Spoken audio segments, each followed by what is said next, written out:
Test 2, Section 1. A man wants to find out about a language course. Listen to the conversation between the man and the woman and answer the questions. First, you have some time to look at questions 1 to 4.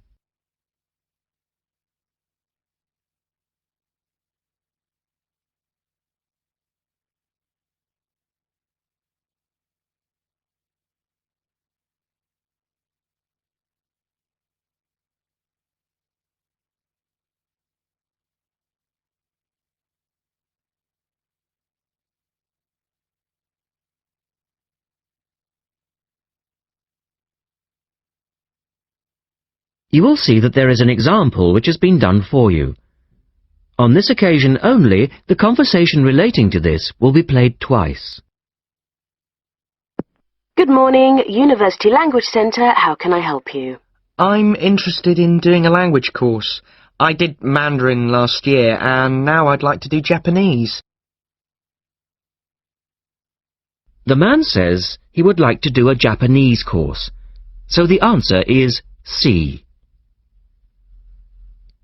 Now we shall begin. You should answer the questions as you listen, because you will not hear the recording a second time. Listen carefully and answer questions 1 to 4. Good morning, University Language Centre. How can I help you? I'm interested in doing a language course. I did Mandarin last year and now I'd like to do Japanese. Can you give me some information about what courses are available at your centre and when they start, that sort of thing? Yes, certainly. Well, we actually offer a number of courses in Japanese at different levels. Are you looking for full-time or part-time?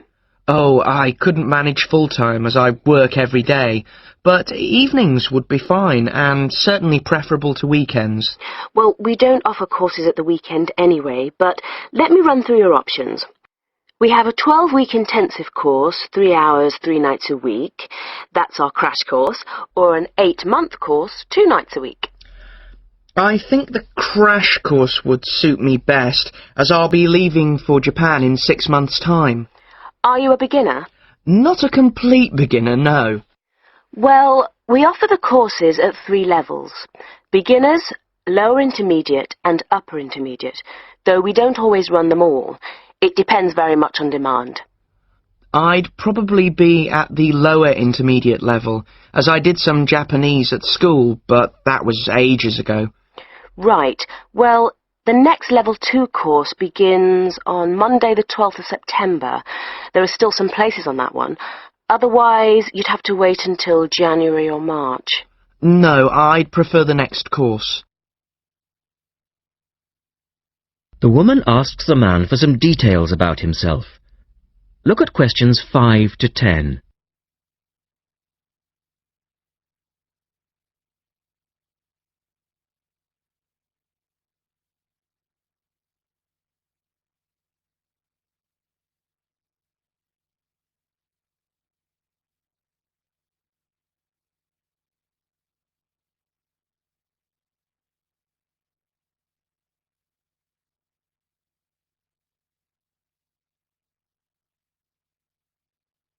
Now listen to their conversation and complete the form.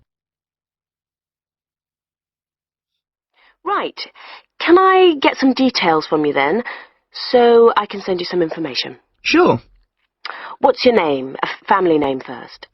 Haggerty, Richard. H-A-G-A-R-T-Y? No, H-A-G-E-R-T-Y. Oh, okay. And your address, Richard? Well, perhaps you could email it to me. Right. What's your email address? It's Ricky45, that's one word, RICKY45, at hotmail.com. And I just need some other information for our statistics. This helps us offer the best possible courses and draw up a profile of our students. Fine. What's your date of birth? I was born on the 29th of February, 1980. 1980? So you're a leap year baby. That's unusual. Yes, it is. And just one or two other questions for our market research, if you don't mind. No, that's fine. What are your main reasons for studying Japanese? Business, travel, or general interest? My company's sending me to Japan for 2 years. All right, I'll put down business. And do you have any specific needs? Will there be an emphasis on written language? For instance, will you need to know how to write business letters, that sort of thing? No, but I will need to be able to communicate with people on a day-to-day basis. Okay, so I'll put down conversation. Yes, because I already know something about the writing system at an elementary level, and I don't anticipate having to read too much. You said you'd studied some Japanese. Where did you study? 3 years at school, then I gave it up, so I've forgotten a fair bit. You know how it is with languages if you don't have the chance to use them. Yes, but I'm sure it will all come back to you once you get going again. Now, once we receive your enrolment form, we'll contact you in about... That is the end of section 1. You now have half a minute to check your answers.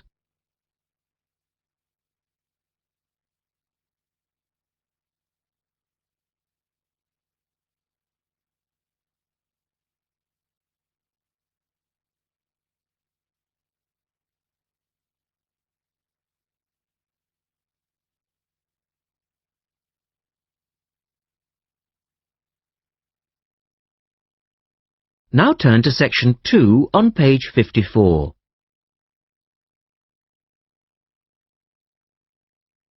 Test 2, section 2. You will hear a man talking on the radio about dogs which help people with their work. First, look at questions 11 and 12.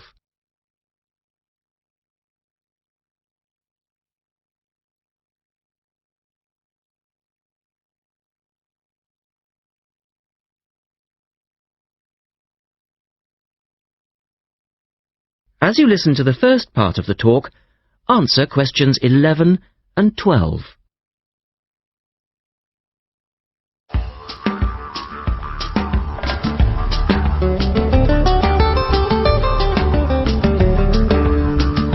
Welcome to this week's edition of Countrywide.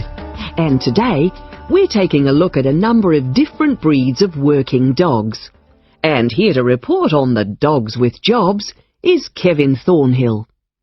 Thanks, Joanne. Well, yes, dogs with jobs is the subject of today's program. Dogs have earned themselves a reputation over the centuries for being extremely loyal. And here's a little story which illustrates just how loyal they are. Just outside the country town of Gundagai in Australia is a statue built to commemorate a dog. A dog which sat waiting for his owner to return to the spot where he'd left him. Well, the story, which was immortalised in a song, has it that the poor dog died waiting for his master, 5 miles from Gundagai, which is where they built the statue. Now that's what I call loyalty. Now look at questions 13 to 20.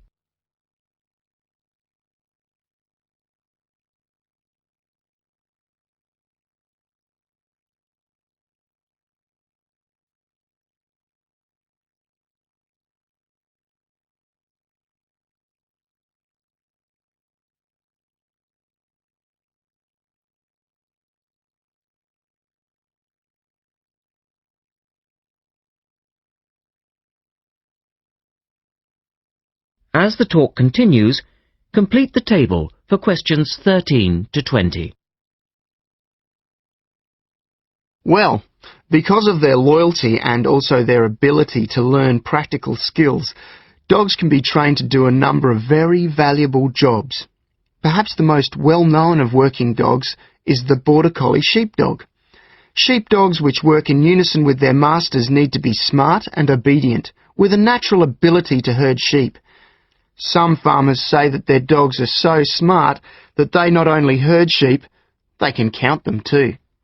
Another much-loved working dog is the guide dog, trained to work with the blind. Guide dogs, usually Labradors, need to be confident enough to lead their owner through traffic and crowds but they must also be of a gentle nature. It costs a great deal of money to train a dog for this very valuable work, but the guide dog associations in the UK, America and Australia receive no government assistance, so all the money comes from donations. Another common breed of work dog is the German Shepherd. German Shepherds make excellent guard dogs and are also very appropriate as search and rescue dogs, working in disaster zones after earthquakes and avalanches. These dogs must be tough and courageous to cope with the arduous conditions of their work, and so that they can be sent anywhere in the world to assist in disaster relief operations, effective dogs and their trainers are now listed on an international database. When you arrive at an airport here, you may be greeted in the baggage hall by a detector dog, wearing a little red coat bearing the words "Quarantine." These dogs are trained to sniff out fresh fruit as well as meat and even live animals hidden in people's bags. In order to be effective, a good detector dog must have an enormous food drive. In other words, they must really love their food.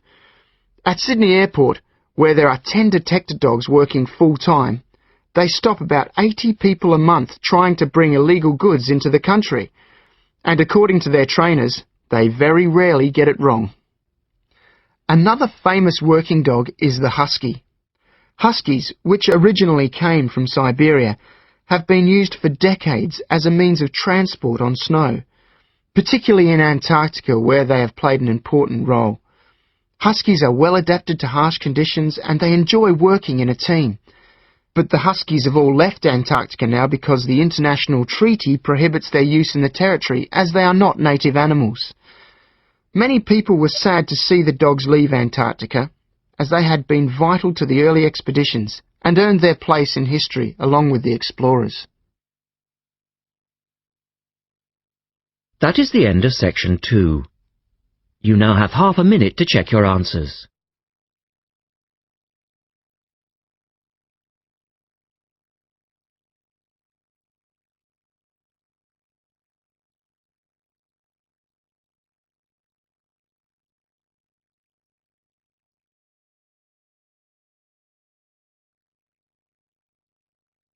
Now turn to section 3 on page 55.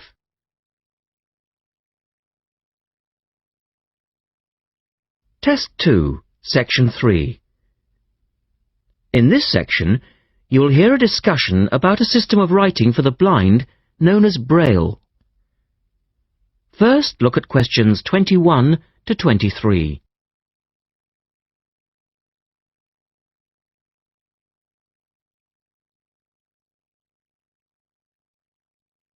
Now listen to the first part of the discussion and complete the notes for questions 21 to 23.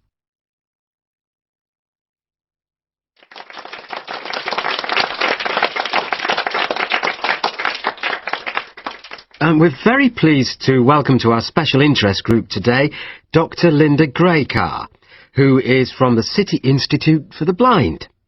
Linda is going to talk to us about the system of writing for the blind known as Braille. Linda, welcome. Thank you. Now, we'd like to keep this session pretty informal, and I know Linda won't mind if members of the group want to ask questions as we go along. Well, let's start with an obvious one. What is Braille, and where does it get its name from?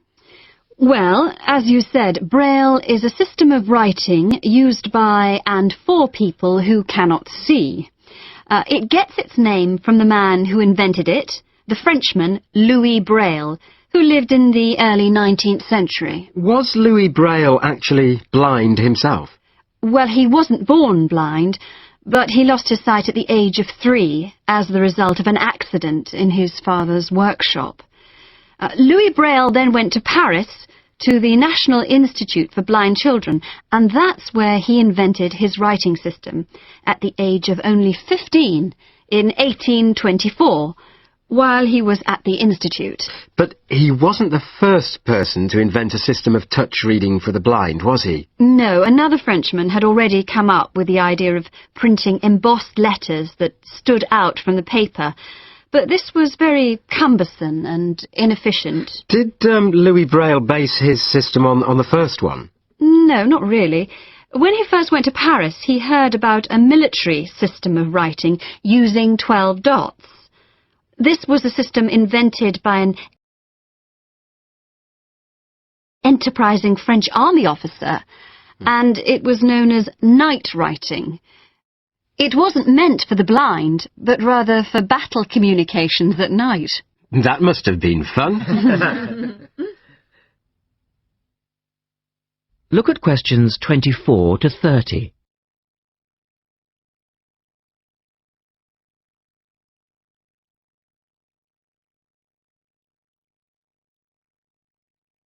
Listen carefully and answer questions 24 to 30. Anyway, Braille took this system as a starting point, but instead of using the 12 dots, which night writing used, he cut the number of dots in half and developed a 6-dot system. Can you give us a little more information about how it works? Well, it's a system of touch reading, which uses an arrangement of raised dots called a cell. Braille numbered the dot positions 1, 2, 3 downward on the left, and 4, 5, 6 downward on the right. The letters of the alphabet are then formed by using different combinations of these dots. Yes? So, is the writing system based on the alphabet, with each word being individually spelt out? Well, it's not quite that simple, I'm afraid. For instance, the first 10 letters of the alphabet are formed using dots 1, 2, 4 and 5. But Braille also has its own short forms for common words. For example, B for the word but and H for have. There are many other contractions like this. So you spell out most words letter by letter, but you use short forms for common words? Yes, though I think that makes it sound a little easier than it actually is. And was it immediately accepted? I mean, did it catch on straight away? Well, yes and no. It was immediately accepted and used by Braille's fellow students at the school, but the system was not officially adopted until 1854, 2 years after Braille's death. So official acceptance was slow in coming. I suppose it works for all languages which use the Roman alphabet. Yes, it does, with adaptations, of course. Can it be written by hand, or do you need a machine to produce Braille? Well, you can write it by hand onto paper with a device called a slate and stylus. But the trick is that you have to write backwards, from right to left, so that when you turn your sheet over, the dots face upwards and can be read like English from left to right. Oh, I see. But these days, you'd probably use a Braille writing machine, which is a lot easier. And tell us, Linda, is Braille used in other ways, other than for reading text? Yes, indeed. In addition to the literary Braille code, as it's known, which of course includes English and French, there are other codes. For instance, in 1965, they created a form of Braille for mathematics. I can't imagine trying to do maths in Braille. Yes, that does sound difficult, I agree. And there's also a version for scientific notation. Oh, and yes, I almost forgot. There is now a version for music notation as well. Well, thanks, Linda. That was most interesting. Now, does anyone have any last questions? Yes. Roughly how long does it take to learn to read Braille? Test 2, Section 4. You will hear a talk about memory in babies and young children. First, you have some time to look at questions 31 to 35.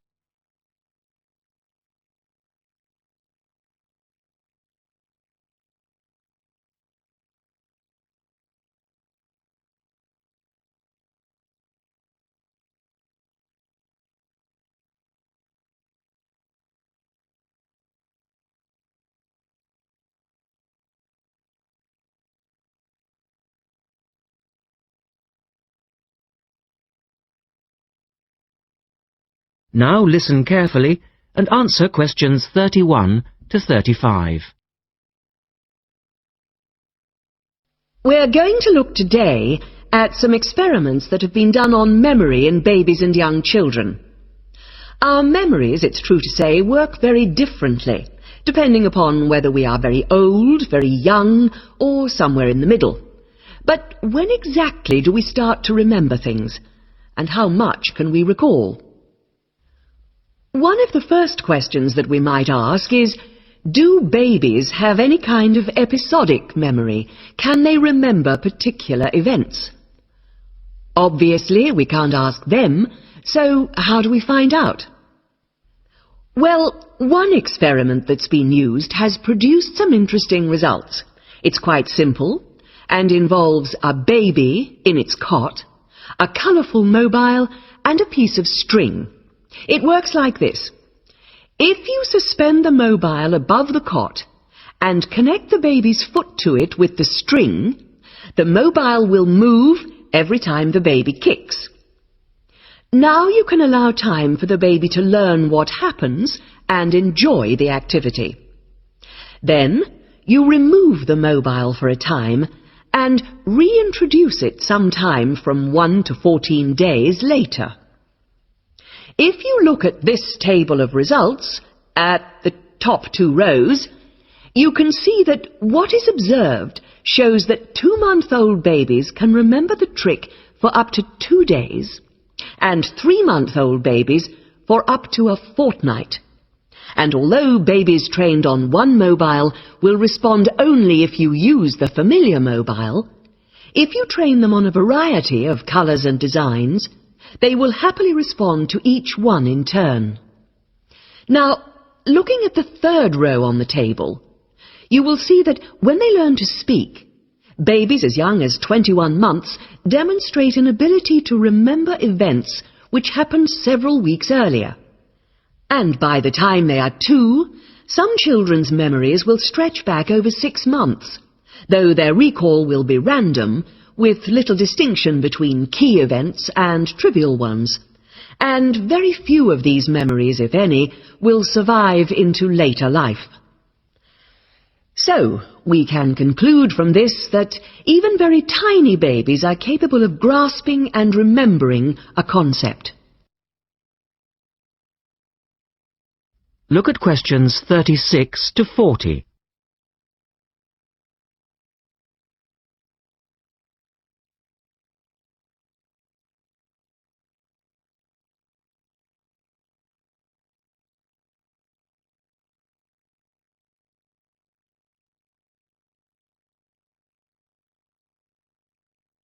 Now answer questions 36 to 40. So, how is it that young infants can suddenly remember for a considerably longer period of time? Well, one theory accounting for all of this, and this relates to the next question we might ask, is that memory develops with language.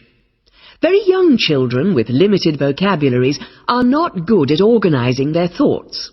Though they may be capable of storing memories, do they have the ability to retrieve them? One expert has suggested an analogy with books on a library shelf. With infants, he says, it's as if early books are hard to find because they were acquired before the cataloguing system was developed. But even older children forget far more quickly than adults do. In another experiment, several 6-year-olds, 9-year-olds, and adults were shown a staged incident. In other words, they all watched what they thought was a natural sequence of events. The incident went like this. A lecture, which they were listening to, was suddenly interrupted by something accidentally overturning. In this case, it was a slide projector. To add a 3rd stage, and make the recall more demanding, this accident was then followed by an argument. In a memory test the following day, the adults and the 9-year-olds scored an average 70%, and the 6-year-olds did only slightly worse. In a retest 5 months later, the pattern was very different. The adults' memory recall hadn't changed, but the 9-year-olds had slipped to less than 60%, and the 6-year-olds could manage little better than 40% recall. In similar experiments with numbers, digit span is shown to vary enormously. That is the end of section 4. You now have half a minute to check your answers.